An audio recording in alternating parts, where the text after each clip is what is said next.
Hao Yi, a 19-year-old student, seems to have no ambitions beyond continuing his boring routine until the day the school beauty, Qiaokeli, notices him and expresses interest in him because of how typical he is. She believes he is the father of her unborn kid, but he insists he has never met her. He is devastated by the news, and his peers soon begin to dislike him out of jealousy. On the point of running away, he meets a stunning athlete named Tang, who informs him angrily that she has learned Sha's fate. Again, he is utterly confused because he doesn't know her and has never spoken to her before. But she appears hurt and claims him as a heartthrob when he runs into a third girl named Lin, who appears to be the cute nerd and tells him that his 2 children at home miss him. He has the support of the entire school, but is still very puzzled because he doesn't recognize any of the women and nobody believes him. He runs away and finds himself on the roof, where he is surrounded by students and is forced to jump, but not before he has one last chance to save himself. A girl named Mi, who is a Cupid, appears and saves him, explaining what has been happening over the past few days and why the 3 girls have suddenly begun to have these experiences with Hao Yi. He ate these special chocolates, and the individuals who consume it begin to get false memories of love. To begin, he comforts Qiaokeli, who is depressed since she believes that he killed when he went from the top. But the truth is common knowledge. He comes back to her to apologize, and he brings her to get a pregnancy test, which turns out to be negative. But Qiaokeli assures him that she will try even harder to conceive the next time, which just adds to his surprise. Because of this, he takes her back to his house, where he finds similar evidence. Since her father is constantly working, she spends much of her time alone in a lavish estate. One day, he gathers up the courage to tell Sha's father in a short phone call how he got. It's obvious he's a powerful and wealthy businessman because his daughter is pregnant when he arrives. But he's unaffected by this, and he tells him that no matter how well off his daughter is, she still needs her dad. Qiaokeli's eyes well up with tears of delight as she watches him confront her father. We see that he eventually communicates with him, which is all that was needed to grant her heart's desire and erase any remaining misconceptions of love from her mind. Even though Qiaokeli assumed all of her memories had been wiped, he was taken aback the next day when she asked him out on a date. But Mei tells him that regular memories can't be erased. She will never forget the events that took place at Sha's house. He reluctantly agrees to go on a date with her, and just as things are about to settle down, his boyhood friend Daeong shows up. She turns out to have always been fixated with Hao Yi all along.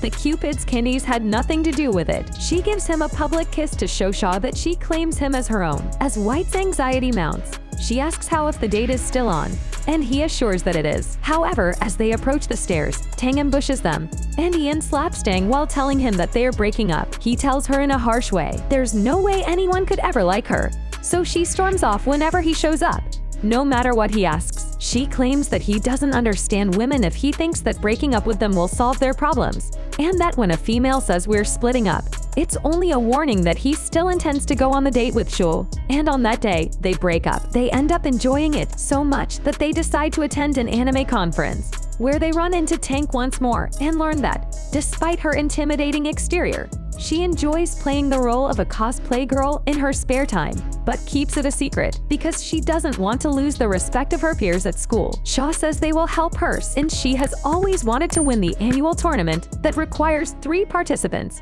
even if he is not a fan of the idea because he does not want to dress in women's costume. When he tries to change out of his cosplay outfit, he discovers that someone has deliberately damaged Kang's suit. When he finally finds a way to continue the competition, he gives an emotional speech about Tang, telling her that she doesn't need to hide parts of herself or give importance to anyone who criticizes her and that the real her is beautiful.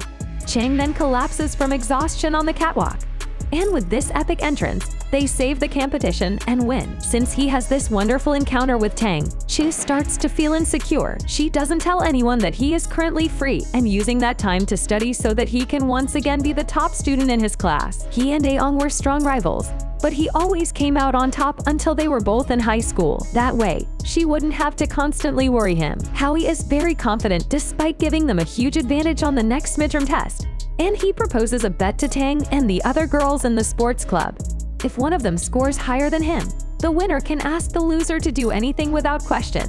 And Hao Yi wants to regain his former glory so badly, he'll take the loser's offer without hesitation. He puts in a lot of time in the classroom and relies heavily on his tutor for this. We observe how Tang and Cho's desire to spend more time with Hao Yi causes them to feel alone, but he prepares solely for himself, and on test day, he achieves the highest possible score, ranking first in the entire school. He has absolute authority over the Betang, and she must do what he says. To which she responds, "I know," he says, as he believes it will reveal the real her. He makes her dress as a maid for 2 weeks. This fulfills her greatest wish and frees her from Cupid's curse. But then the last girl shows up, the one who, as I indicated at the outset, is said to have 2 children with Hao Yi, who, it turns out, are not figments of her imagination, but rather genuine, generated by her false memories of how he played with them. He realizes he needs to talk to Lin's mom in order to figure out how to make things right between them. So he goes to her house. The fact that he hadn't come back in days has apparently triggered false memories of him and her as well,